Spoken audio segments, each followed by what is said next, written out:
निर्दोष श्रद्धा को अगर हमें समझना हो तो उसको इस तरह से देखना होगा कि हम किसी चमत्कार की आशा नहीं करते, लेकिन हमारे जीवन में चमत्कार घटते हैं।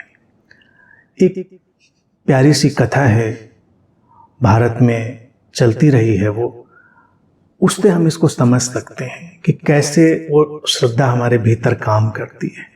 अगर हम परमात्मा को काया में मान लें तो उसका ही उदाहरण है। कहते हैं एक व्यक्ति को परमात्मा ने आश्वासन दिया कि मैं हमेशा तुम्हारे साथ चलूंगा, तो वो जब देखता है तो हर जगह अपने जीवन के पूरे जब पथ को पीछे लौट कर देखता है तो हर जगह उसको 4 पैरों के निशान दिखते हैं, 2 उसके 2 परमात्मा के।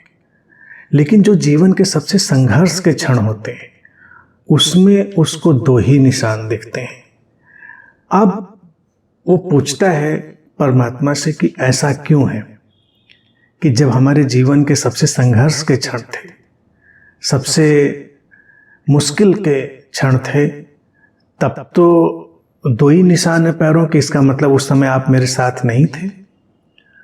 तो उस समय परमात्मा उस व्यक्ति को उत्तर देता है कि ऐसा नहीं है, उस क्षण मैंने तुम्हें अपनी गोद में उठाया हुआ था, वो दोनों निशान मेरे ही थे, तो तुम्हारे पैरों के निशान बनने नहीं थे, क्योंकि उस क्षण मैंने तुमको पूरी तरह से संभाल लिया था, गोद में उठा लिया था।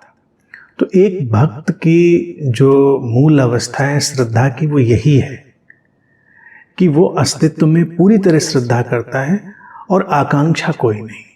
जब कोई आकांक्षा नहीं है तो अस्तित्व उसको गोद में उठा लेता है। इस तरह से उसका ध्यान रखा जाता है।